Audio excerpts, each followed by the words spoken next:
ओम नमः शिवाय। इस वीडियो में हम शिव पुराण के श्रवण से देवराज को शिवलोक की प्राप्ति की कथा का श्रवण करेंगे, जो इस तरह से है। श्री शौनक जी ने कहा, सो जी आप धन्य है, परमार्थ है, तत्व के ज्ञाता हैं।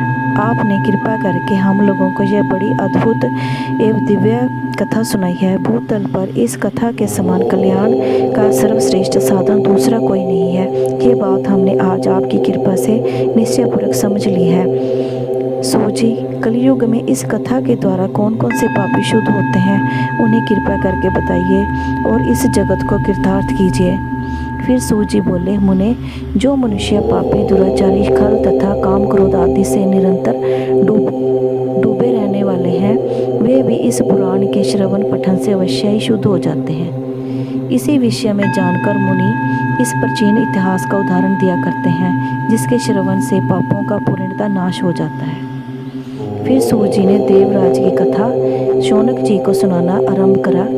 उन्होंने कहा, पहले की बात है, कहीं किरातों के नगर में एक ब्राह्मण रहता था, जो ज्ञान में अत्यंत दुर्लभ, दरिद्र, रस बेचने वाला तथा वैदिक धर्म से विमुख था। वह स्नान, संध्या आदि कर्मों से भ्रष्ट हो चुका था और वैश्यवृत्ति में तत्पर रहता था। उसका नाम था देवराज। वह अपने ऊपर विश्वास करने वाले लोगों को ठगा करता था। उसने ब्राह्मणों को, क्षत्रिय, शूद्रों, वैश्यों तथा दूसरों को भी अनेक बहानों से मारकर उनका धन हड़प लिया था, परंतु उस पापी का थोड़ा सा भी धन कभी धर्म के कामों में नहीं लगा था। वह वैश्यगामी तथा सब प्रकार से आचार भ्रष्ट था। एक दिन घूमता घामता वह देवयोग से प्रतिष्ठानपुर में जा पहुंचा। वहां उसने एक शिवालय देखा, जहां बहुत से साधु संत एकत्रित हो रहे थे। देवराज उस शिवालय में ठहर गया, किंतु वहाँ उस ब्राह्मण को जवर आ गया। उस जवर से उसको बड़ी पीड़ा होने लगी। वहाँ एक ब्राह्मण देवता शिव पुराण की कथा सुना रहे थे। जवर में पड़ा हुआ देवराज ब्राह्मण के मुख से निकली हुई उस शिव कथा को निरंतर सुनता रहा। एक मास के बाद वह जवर से अत्यंत पीड़ित होकर चल बसा। यमराज के दूत आए और उसे पाशों से बांधकर बलपूर्वक यमपुरी ले गए। इतने में ही शिवलोक से भगवान शिव के पार्षद गण आ गए। उनके गौर अंग कपूर के समान उज्ज्वल थे। हाथ में त्रिशूल शोभित हो रहे थे।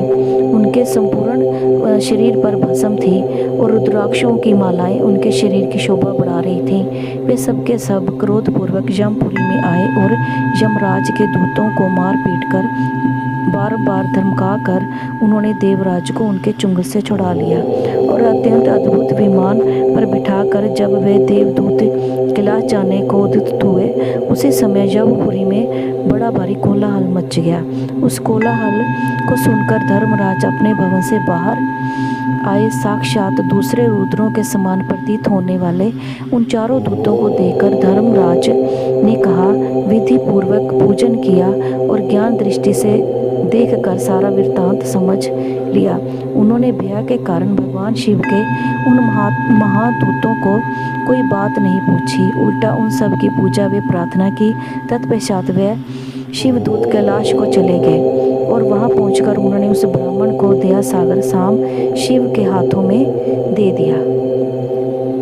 कथा सुनने के बाद शौनक जी ने कहा, महाभाग सूजी, आप सर्वज्ञ हैं, महामते हैं। आपके कृपा प्रसाद से मैं बारंबार कृतार्थ हुआ।